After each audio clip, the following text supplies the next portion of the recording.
Fala, torcedor rubro-negro. Bem-vindo ao canal de notícias do Atlético Paranaense. Mas antes, não se esqueça de se inscrever no canal, curtir e comentar o vídeo. Vamos às notícias. O papo de hoje é direto, sincero e, acima de tudo, necessário. Acabou agora há pouco a nossa live da manhã. Aquela resenha que a gente faz diariamente com a torcida rubro-negra. E mais uma vez, caímos num tema que parece ser eterno nas rodas de conversa do Atlético Paranaense. Por que é tão difícil acertar na escolha de um treinador? É curioso como o tempo passa, as temporadas mudam, os elencos se renovam, mas essa dúvida continua martelando o coração do torcedor. Desde que Thiago Nunes saiu do comando técnico do Furacão, nenhum nome conseguiu fincar bandeira de verdade. Nenhum foi unanimidade. Nenhum despertou aquela confiança inabalável, aquela sensação de que, com ele, o time ia pra frente. Não por um mês, mas por anos.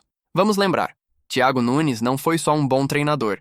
Ele entregou resultados concretos, uma Copa Sul-Americana em 2018 e uma Copa do Brasil em 2019. Conquistou taças importantes, criou identidade de jogo, conectou-se com a torcida, com a cidade, com a alma do clube. Era diferente. Era um casamento que, por um tempo, parecia perfeito.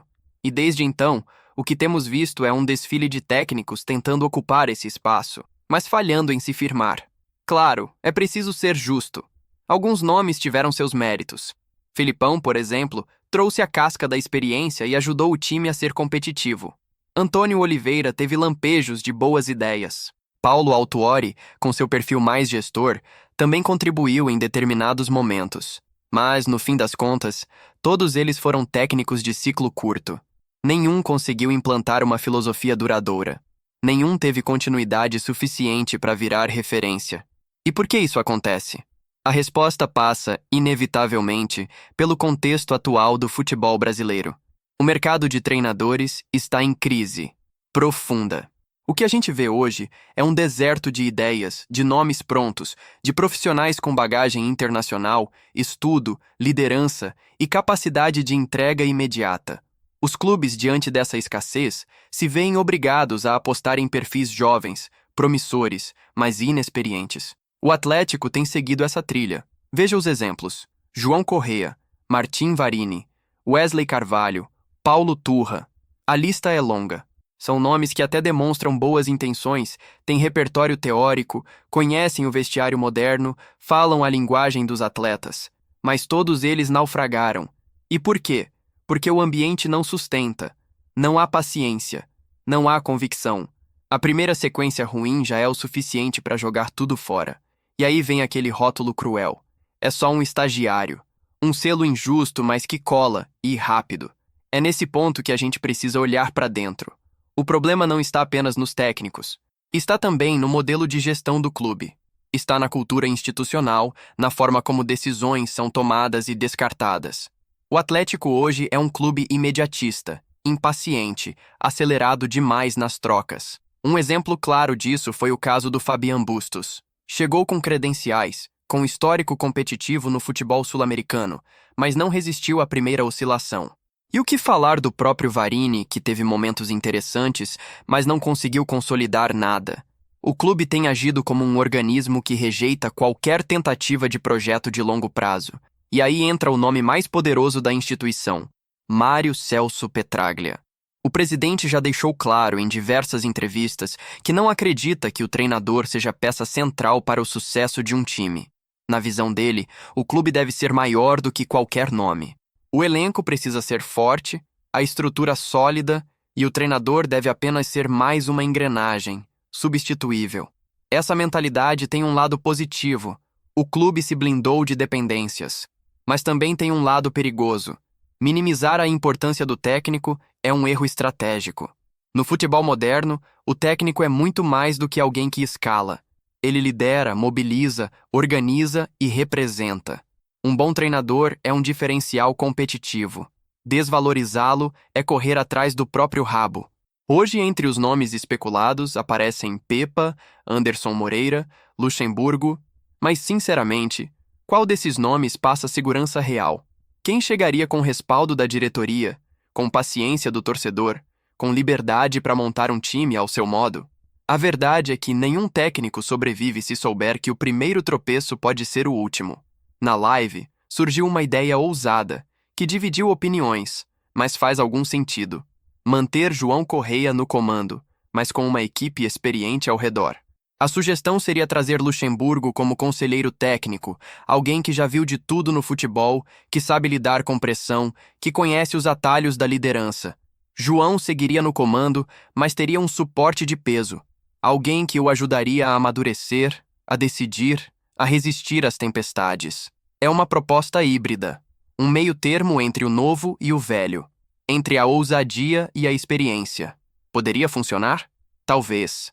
Mas, de novo, sem convicção da diretoria, nada se sustenta. Sem blindagem institucional, qualquer ideia naufraga. E quando olhamos para o futuro, a dúvida continua no ar. O que o Atlético quer ser?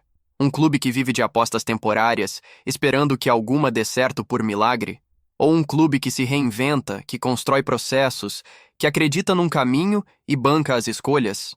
Hoje, não falta só um bom nome. Falta um bom ambiente. Um ecossistema saudável, onde treinador, diretoria e elenco estejam alinhados. Onde os objetivos sejam claros. Onde o torcedor saiba que existe um projeto sendo seguido, mesmo que venham as derrotas. Porque elas virão. Mas o que não pode mais acontecer é o clube se perder na primeira turbulência. É duro dizer, mas o Atlético vive um ciclo de instabilidade técnica que parece não ter fim. E isso impacta diretamente no desempenho, na formação de elenco, no uso da base e até na imagem do clube no mercado.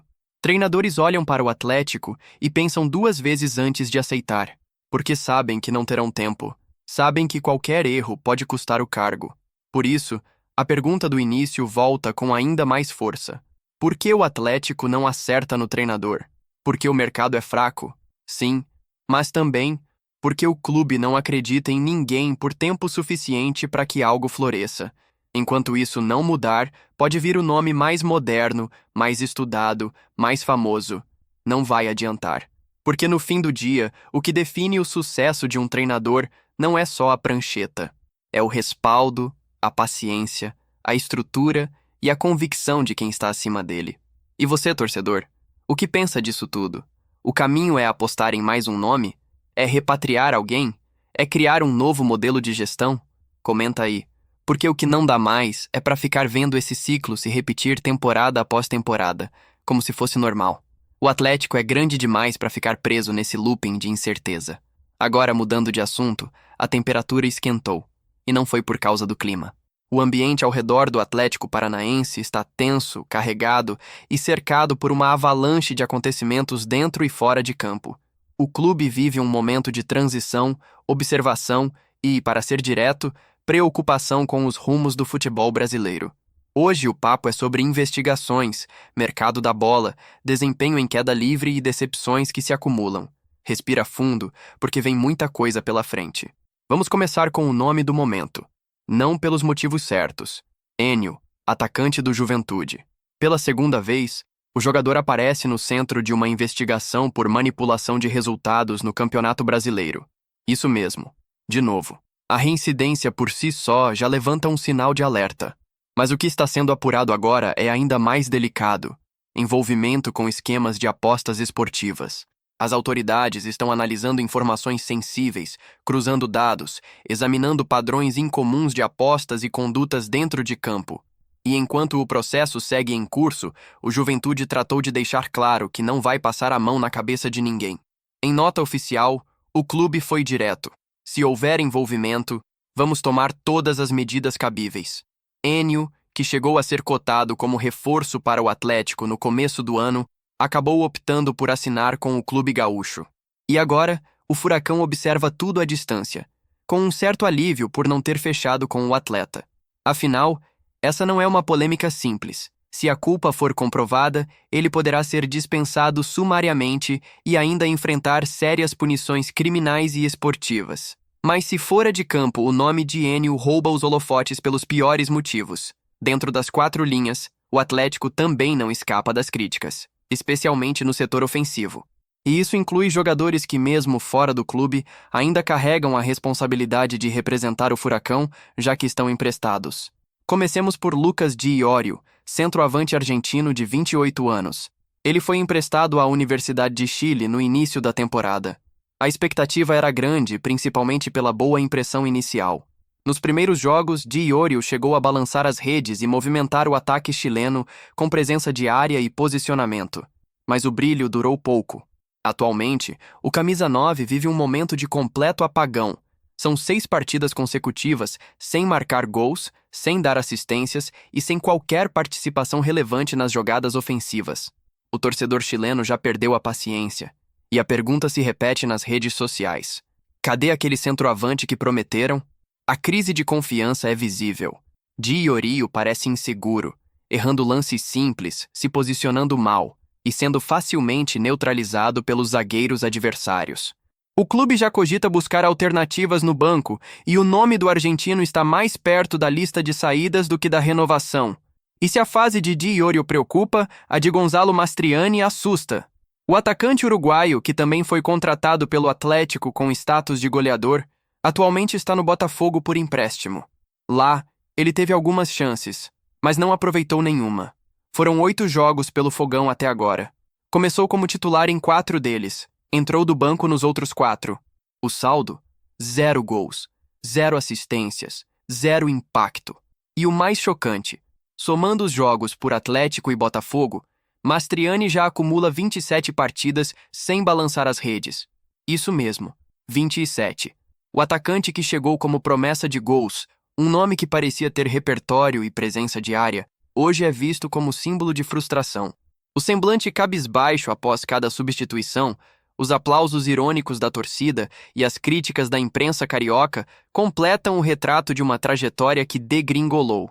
Diante disso, a direção do Atlético já estuda o futuro dos 2 jogadores.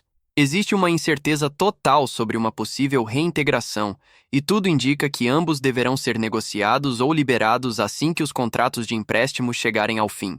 Essa situação escancara um problema maior: a dificuldade do Atlético em acertar na reposição de peças no setor ofensivo. O clube já demonstrou eficiência na formação de jovens talentos e em montar defesas competitivas. Mas quando o assunto é contratar centroavante, o histórico recente preocupa. Nomes vêm e vão, mas a solução definitiva não aparece. Com isso, o clima nos bastidores vai se tornando mais pressionado. Torcedores cobram, diretores avaliam o mercado com cautela e a comissão técnica busca alternativas dentro do elenco. A esperança é que nomes como Pablo, Julimar ou até jovens da base consigam suprir o buraco que Di Iorio e Mastriani deixaram. Enquanto isso, o Atlético segue atento, tanto ao desempenho dos seus emprestados quanto ao desenrolar do caso de Enio. Porque em um cenário onde escândalos se misturam com frustrações técnicas, o clube precisa tomar decisões rápidas, firmes e estratégicas. A temporada não espera, e a margem para erro diminui a cada rodada. No final das contas, essa é mais uma daquelas histórias que mostram o quanto o futebol vai além do campo. É sobre bastidores, escolhas, consequências e a eterna busca por equilíbrio entre resultado e responsabilidade. O torcedor quer gol, quer raça, quer vitória. Mas quer também transparência, profissionalismo e justiça. E olhando tudo isso com frieza, o Atlético sabe, o desafio é enorme, mas é também a chance de reconstruir com consciência. E aí, torcedor, curtiu a notícia? Deixe seu comentário abaixo e fique atento ao nosso canal, pois aqui você tem todos os dias notícias do nosso furacão.